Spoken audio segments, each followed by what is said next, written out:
Some say we read books about things that we really love or are fascinated with. I once spent 3 days in Yellowstone in the winter in minus 22-degree weather to photograph wolves that were a mile away. Yeah, so no wonder I found a book about wolves. Join me for Book Bites.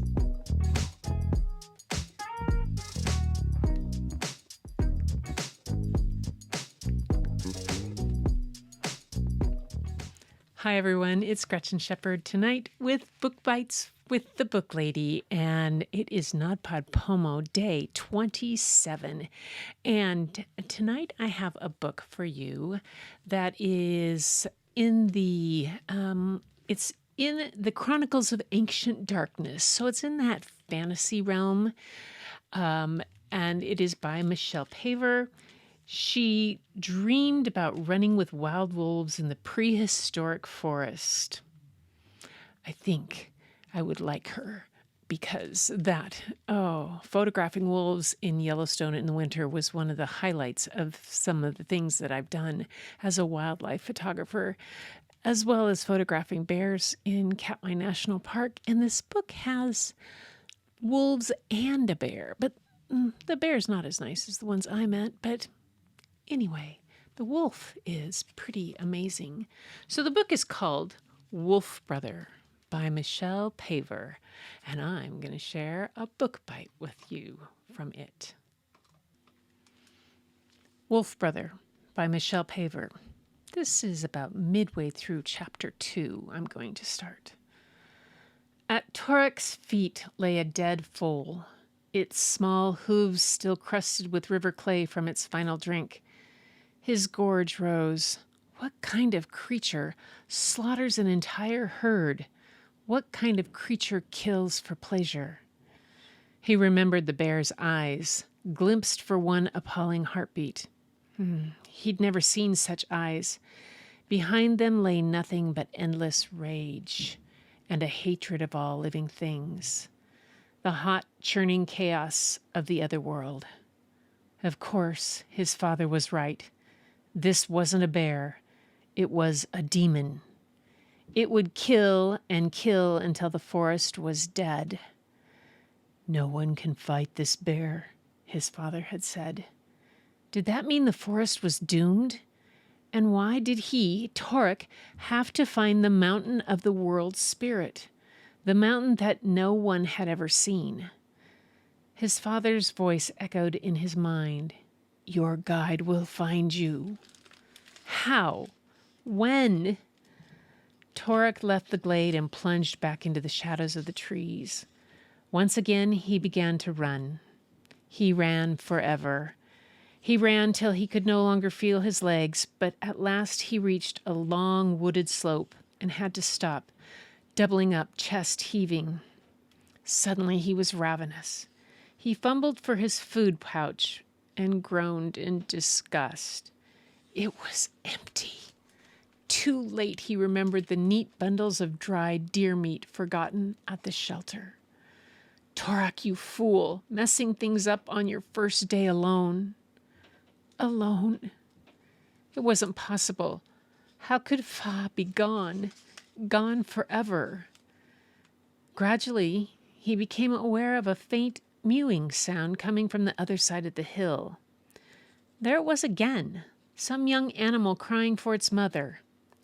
His heart leaped. Oh, thank the spirit, an easy kill. His belly tightened at the thought of fresh meat. He didn't care what it was. He was so hungry he could eat a bat. Torak dropped to the ground and crept through the birch trees to the top of the hill. He looked down into the narrow gully through which ran a small, swift river. He recognized it, the fast water. Farther west, he and Fa often camped in summer to gather line bark for rope making, but this part looked unfamiliar, and he realized why. Sometime before, a flash flood had come roaring down from the mountains. The waters had since subsided, leaving a mess of wet undergrowth and grass-strewn saplings. They'd also destroyed a wolf den on the other side of the gully. There, below a big red boulder shaped like sleeping auroch, lay 2 drowned wolves like sodden fur cloaks. 3 dead cubs floated in a puddle.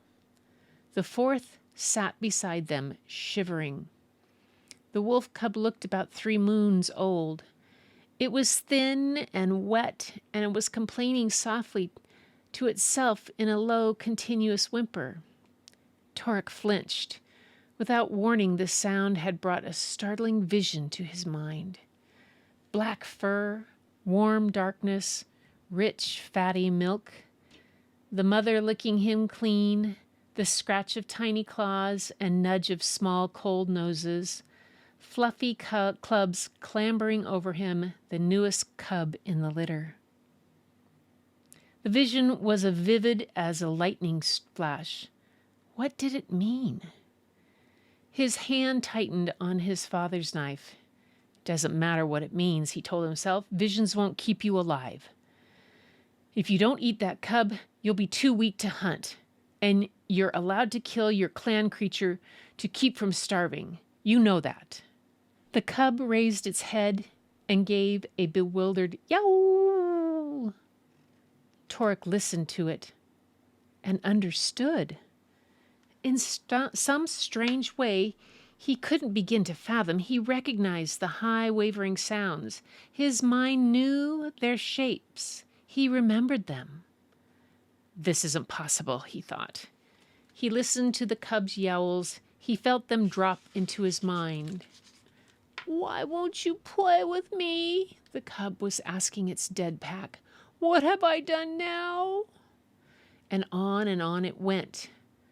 As Torek listened, something awakened in him. His neck muscles tensed. Deep in his throat, he felt a response beginning. He fought the urge to put back his head and howl. What was happening?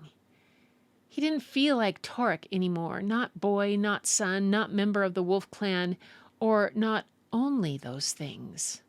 Some part of him was wolf. A breeze sprang up, chilling his skin. At the same moment, the wolf cub stopped yowling and jerked round to face him. Its eyes were unfocused, but its large ears were pricked, and it was snuffing the air. It had smelled him. Torek looked down at the small, anxious cub and hardened his heart. He drew the knife from his belt and started down the slope. Chapter 3. The wolf cub did not at all understand what was going on. He'd been exploring the rise above the den when the fast wet had come roaring through, and now his mother and father and pack brothers were lying in the mud, and they were ignoring him. Since long before the light, he'd been nosing them and biting their tails, but they still didn't move. They didn't make a sound, and they smelled strange, like prey. Not the prey that runs away, but the not breath kind, the kind that gets eaten. The cub was cold, wet, and very hungry. Many times he'd licked his mother's muzzle to ask her please to sick up some food for him to eat, but she didn't stir. What had he done wrong this time? He knew that he was the naughtiest cub in the litter. He was always being scolded, but he couldn't help it. He just loved trying new things. So it seemed a bit unfair that now, when he was staying by the den like a good cub, nobody even noticed.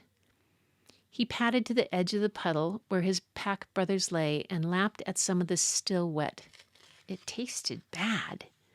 He ate some grass and a couple of spiders. He wondered what to do next. He began to feel scared. He put back his head and howled. Howling cheered him up a bit because it reminded him of all the good howls he'd had with his pack. Mid-howl, he stopped. He smelled wolf. He spun around, wobbling a little from hunger. He swiveled his ears and sniffed. Yes, wolf! He could hear it coming noisily down the slope on the other side of the fast wet. He smelled that it was male, half-grown, and not one of the pack. But there was something odd about it. It smelled of wolf, but also of not wolf. It smelled of reindeer and red deer and beaver and fresh blood and something else, a new smell that he hadn't yet learned. This was very odd, unless it meant that the not wolf was actually a wolf who'd eaten lots of different prey and was now bringing the cub some food. Shivering with eagerness, the cub wagged his tail and yipped a noisy welcome. For a moment, the strange wolf stopped. Then it moved forward again. The cub couldn't see it very clearly because his eyes weren't nearly as sharp as his nose and ears, but as it splashed across the fast wet, he made out that this was a very strange wolf indeed. It walked on its hind legs. The fur on its head was black and so long that it reached right down to its shoulders. And strangest of all, it had no tail. Yet it sounded wolf.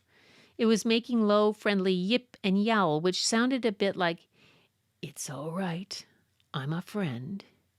This was reassuring, even if it did keep missing out the highest yips. But something was wrong. Beneath the friendliness, there was a tense note. And although the strange wolf was smiling, the cub could tell it didn't really mean it. The cub's welcome changed to a whimper. "Are you hunting me? Why?" No, came the friendly but not friendly yip and yowl. Then the strange wolf stopped yip and yowling and advanced in frightening silence. Too weak to run, the cub backed away. The strange wolf lunged, grabbed the cub by the scruff, and lifted him high. Weakly, the cub wagged his tail to fend off an attack. The strange wolf lifted its other forepaw and pressed a huge claw against the cub's belly. The cub yelped. Grinning in terror, he whipped his tail between his legs. But the strange wolf was frightened too. Its forepaws were shaking and it was gulping and baring its teeth. The cub sensed loneliness and uncertainty and pain. Suddenly, the strange wolf took another gulp and jerked its great claw away from the cub's belly. Then it sat down heavily in the mud and clutched the cub to its chest. The cub's terror vanished. Through the strange furless hide that smelled more of not wolf than wolf, he could hear a comforting thump, thump, like the sound he heard when he clambered on top of his father for a nap. The cub wriggled out of the strange wolf's grip, put his forepaws on his chest, and stood on its hind legs. He began to lick the strange wolf's muzzle. Angrily, the strange wolf pushed him away, and he fell backwards. Undeterred, he righted himself and sat gazing up at the strange wolf. Such an odd, flat, furless face. The lips weren't black like a proper wolf's, but pale. And the ears were pale too, and they didn't move at all. But the eyes were silver gray and full of light, the eyes of a wolf. The cub felt better than he had since the fast wet had come. He'd found a new pack brother. And I think I'll stop there. Yes, Torek and the wolf cub have met. How Torek got into the forest where he was, you'll have to read the beginning of the book to find out. And what happens from there on is a wonderful adventure in the Chronicles of Ancient Darkness, Wolf Brother by Michelle Paver. And that's Book Bites with the Booklady for tonight, day 27 of NPPM. As always, thanks for being here, and I sure hope you enjoyed this. And until next time, everyone, keep looking for the beauty hidden in plain sight. It's all around you. But the first place you'll find it is if you go look in the mirror. And I'll see you at the next episode.